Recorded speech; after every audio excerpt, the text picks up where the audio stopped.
American citizens, and if remembered would enable them to fully comprehend what is now occurring, is one of the most monumentous events that ever occurred in their entire history on September 10th, 2001, and was when the U.S. Secretary of Defense Donald Rumsfeld announced to the U.S. Congress that the Pentagon had lost track of $2.3 trillion in transactions.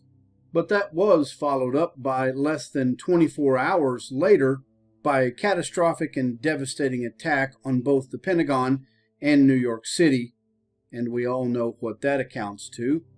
With America being embroiled in continuous wars since that fateful day on September 11th, 2001, the Pentagon was never brought to account by the U.S. Congress.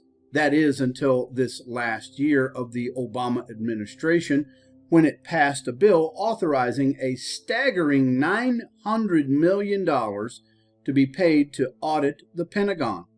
So for the past year, 1,200 outside auditors headed by Ernst & Young swept into the Pentagon to begin the most expensive and extensive audit in American history, but whose efforts ended in total failure a few weeks ago, when on November 15, 2018, they shockingly reported that they couldn't do it because the numbers were so screwy and impenetrable they couldn't make sense of anything, but in whose failure were able to document that fully $21 trillion was missing from the Pentagon actually, which is as much as the whole entire U.S. debt in the history of our country. None of this, of course, was reported to the American citizens by their mainstream propaganda media.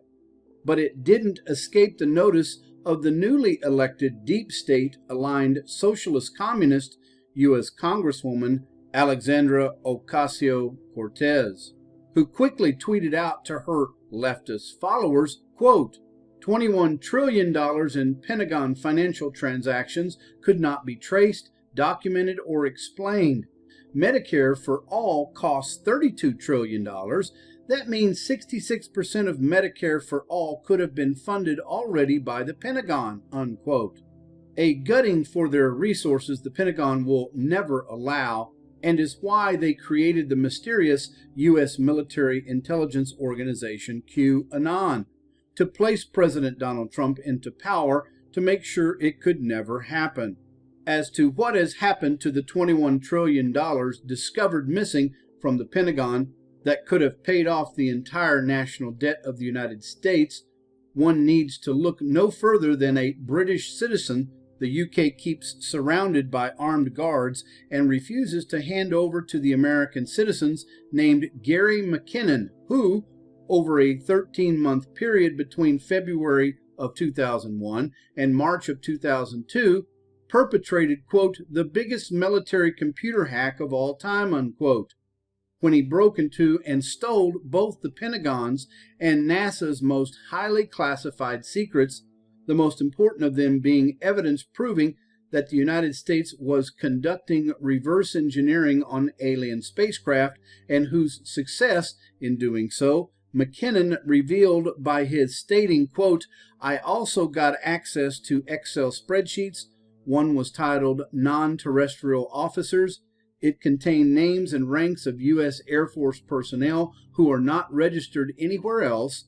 It also contained information about ship-to-ship transfers, but I've never seen the names of these ships noted anywhere else, unquote. Unique among any other American able to keep the U.S. military's extraterrestrial secrets from being known and kept their massive space fleet budget from being exposed, is President Donald Trump, the nephew of one of the greatest geniuses in U.S. history, named John G. Trump, who himself on January 8th of 1943 took possession from the United States Office of Alien Property of all the secret research compiled by the acknowledged greatest genius in human history and just deceased Nikola Tesla, research that included Tesla's Talking with the Planets documentation he revealed little about, except for a New York Times article on July 12, 1937, wherein he stated, quote, "I have devoted much of my time during the year past to perfecting of a new small and compact apparatus by which energy in considerable amounts can now be flashed through interstellar space to any distance without the slightest dispersion," unquote.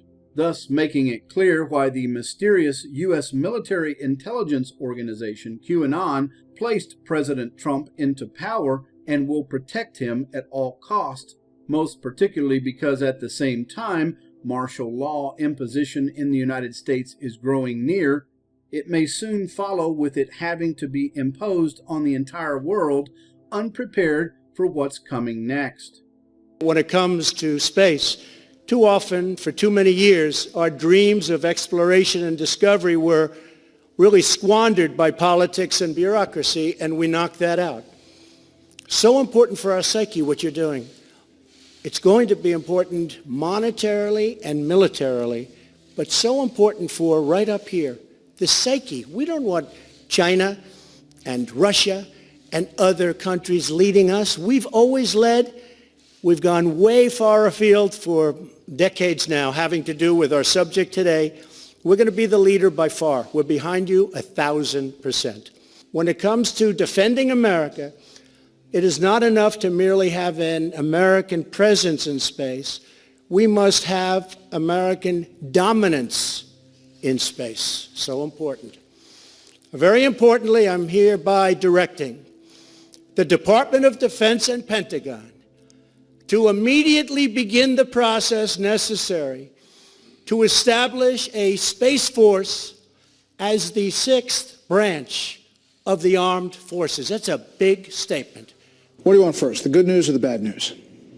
The good news for lawmakers and government watchdogs who've been demanding a Pentagon audit for years, that audit is now complete. The bad news, the Pentagon failed. But the Defense Department is trying to put a positive spin on it.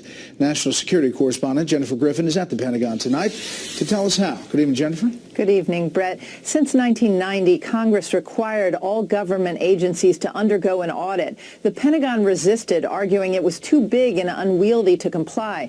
Last December, Defense Secretary Jim Mattis ordered the Pentagon's first ever audit, which has just been released. The headline, as you mentioned, is that the Pentagon failed its inaugural audit, but Pentagon officials say that is beside the point. Quote, "We failed the audit, but we never expected to pass it. We never thought we were going to pass an audit. Everyone was betting against us that we wouldn't even do the audit."